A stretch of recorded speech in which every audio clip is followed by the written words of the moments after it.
rondeau, à Aiglé. Entre les plis de votre robe close, on entrevoit le contour d'un sein rose.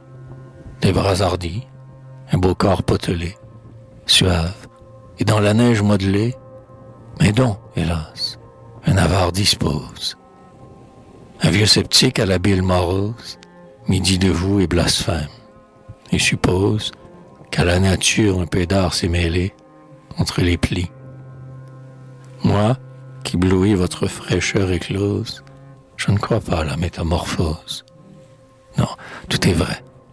Mon cœur ensorcelé n'en doute pas.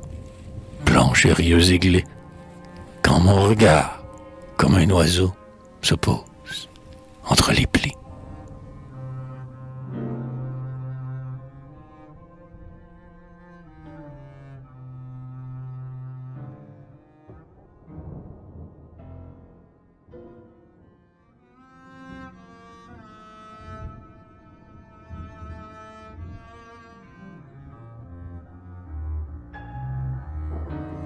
Triolet à Phyllis. Si j'étais le zéphyr ailé, j'irais mourir sur votre bouche. Ces voiles, j'en aurais la clé.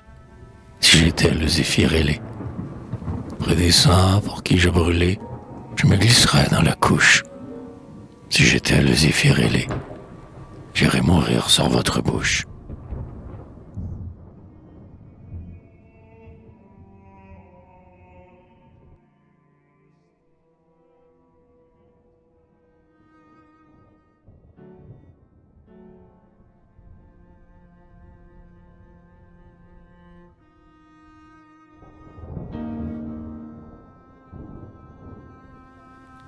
Rondeau, Iceman.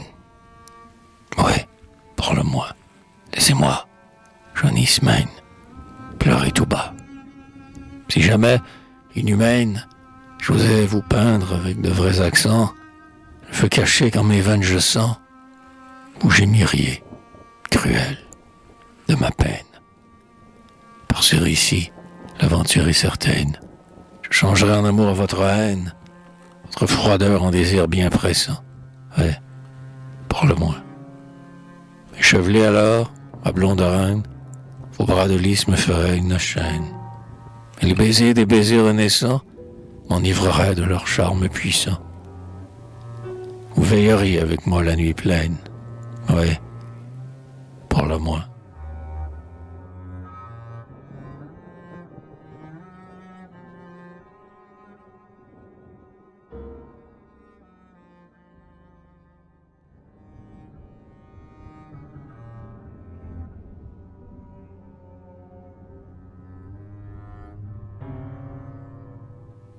Triolet à Amarante. Je mourrai de mon désespoir si vous n'y trouvez un remède. Exilé de votre boudoir, je mourrai de mon désespoir. Pour votre toilette du soir, bien heureux celui qui vous aide. Je mourrai de mon désespoir si vous n'y trouvez un remède.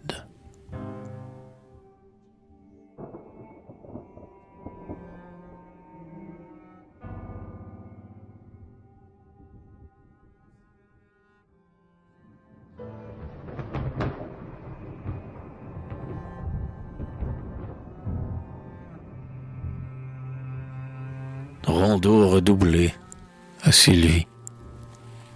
Je veux vous peindre, ô belle enchanteresse, dans un fauteuil ouvrant ses bras dorés, comme Diane, en jeune chasseresse, l'arc à la main et les cheveux poudrés. Sur les rougeurs d'un ciel au feu porpré, quelquefois passe un voile de tristesse. Voilà pourquoi, lorsque vous sourirez, je veux vous peindre, ô belle enchanteresse. Vous serez là, frivole et charmeresse, parmi les fleurs des jardins adorés, où doucement le zéphyr vous caresse, dans ce fauteuil ouvrant ses bras dorés. Près de vous, madame, vous aurez le lévrier qui folâtre et se dresse, et le carquois plein de traits désœuvrés, comme une Diane en jeune chasseresse. Mais n'allez pas, fugitive déesse, cherchez, pieds nus, par les bois et les prés, un berger grec, y pâlir de tendresse, l'arc à la main et les cheveux poudrés. Heureusement, le cadre d'or qui blesse vous retiendra dans ses bâtons carrés et sauvera votre antique noblesse d'enlèvement trop inconsidéré. Je veux vous peindre.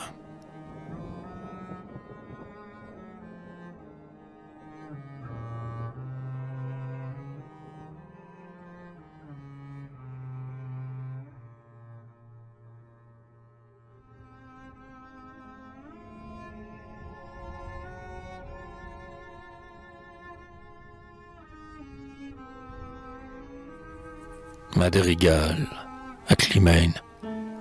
Quoi donc? Vous voir et vous aimer est un crime à vos yeux, Climène? Et rien ne saurait désarmer cette rigueur plus qu'inhumaine?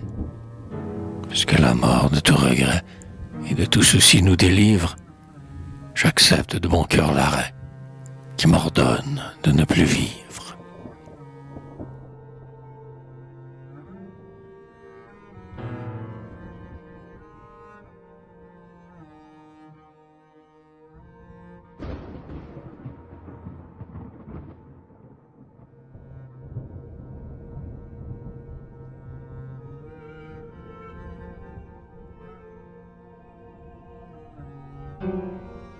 Rondeau redoublé, ma iris.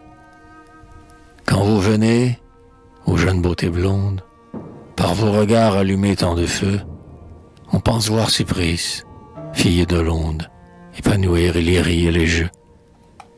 Chacun, épris d'un désir langoureux, s'offre une amour à nulle autre seconde, et lentement voit s'entr'ouvrir les cieux quand vous venez, aux jeunes beautés blondes. S'il ne faut pas que votre chant réponde un mot d'amour à nos chants amoureux, pourquoi, déesse à l'âme vagabonde, par vos regards allumés tant de feu? Laissez au vent flotter ses doux cheveux et découvrez cette gorge si ronde. Et jusqu'au bout, il vous plaît qu'en ces lieux, on pense voir Cypris, fille de l'onde. Car chacun boit sa coupe féconde lorsqu'elle vient à l'Olympe neigeux, sur les lits d'or que le plaisir inonde, épanouir et les rires, les jeux. Donc, allégez ma souffrance profonde, c'est trop subir un destin rigoureux.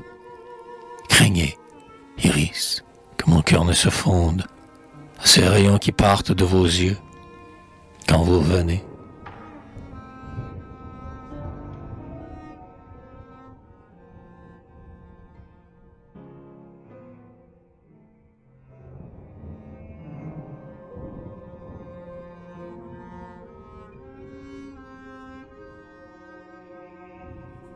Madrigal, à Glycère.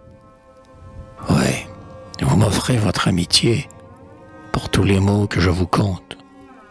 Mais quoi? C'est trop peu de moitié, Glycère, et je n'ai pas mon compte. Je soupire, et vous en retour, vous me payez d'une chimère. Pourquoi si maltraiter l'amour? Ah, vous êtes mauvaise mère.